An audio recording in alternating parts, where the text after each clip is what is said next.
کمال مصطفیٰ بلغ العلا بکمالہ، یہ اثر ہے ان کے جمال کا، کشف الدجا بجمالہ۔ ماشاءاللہ۔ کسی ایک ادا کی تو بات کیا، کسی ایک ادا کی تو بات کیا، حسنت جمیع خصالہ، وہ خدا کا جس نے بتا دیا۔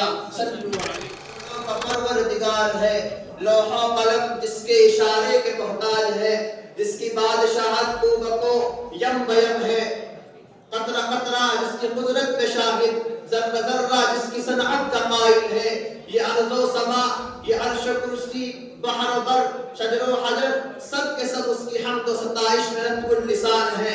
تو پھر میں کیوں نہ کہوں، میں اس کی حمد کرتا ہوں، میں اس کے در کا منگتا ہوں کہ جس کے در پہ جا کے ہر اداسا ٹھہر جاتا ہے، جو دکھیاروں کی سنتا ہے، جو دکھیاروں کی سنتا ہے، جو بچھڑوں کو ملاتا ہے، جو ہر مندے کو دیتا ہے، جو ہر مندے کا داتا ہے، نہیں تفریق اس کے یہاں، وہ سب کے کام آتا ہے۔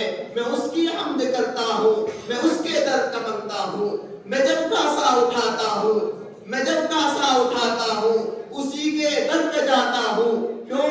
اس لیے کہ خدا وہ ہے، الہ وہ ہے، احد وہ ہے، صمد وہ ہے۔ میرے الفاظ گونگے ہیں، کروں تعریف کیا اس کی، میرے الفاظ گونگے ہیں، کروں تعریف کیا اس کی، جو مردہ خاک ہڈیوں کو، جو مردہ خاک ہڈیوں کو زندہ صورت اٹھاتا ہے۔ قصہ اصحاب کہف کا گواہ ہے اس کی قدرت پر، قصہ اصحاب کہف کا گواہ ہے اس کی قدرت پر، جو صدیوں بعد سونے کے حقیقت میں جگاتا ہے۔ ماشاءاللہ ماشاءاللہ۔ میں اس کے در کا منگتا ہوں۔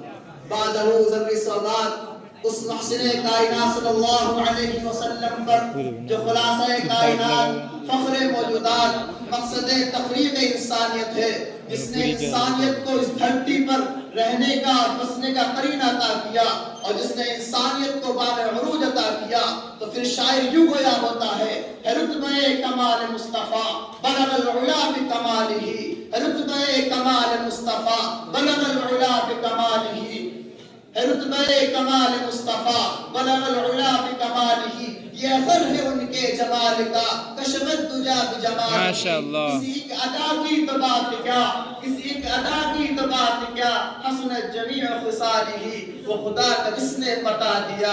صلو علیہ ماشاءاللہ۔ گہوارہ علم و فضل چمنستان قاسمی کے نوش گفتہ پھولوں اور درسگاہ احادیث نبوی صلی اللہ علیہ وسلم کے روشن میناروں، میرے ہم نفس، ہم قدم، ہم سفر، ہم خیال، ہم نشین و ہم جلیس ساتھیوں اور برادران مکرم، جناب ترجمان صاحبان اور باہر سے تشریف لائے مہمانان نظام، آج کی رات نور و نکھت سے نہائی ہوئی اور موسم بہار کے آمد کی سرمدی خوشیاں اور شادمانیاں اپنے دامن میں سمیٹی ہوئی، جہاں ایک طرف فرحت و انبساط، سرور و ابتہاج کی دعوت دے رہی ہے، وہیں دل پر بوجھ بن کر گزرنے والی اور آنکھوں کو نم کرنے والی ایک ایسی جدائی کی بھی دعوت دے رہی ہے، جس کے بعد نہ جانے کہیں پھر کبھی اور کہیں یہ موقع ملے کہ ہم کسی ایک آواز پر لبیک کہتے ہوئے اس طرح سمٹ کر بیٹھے اور ایک کی بات کو سنے۔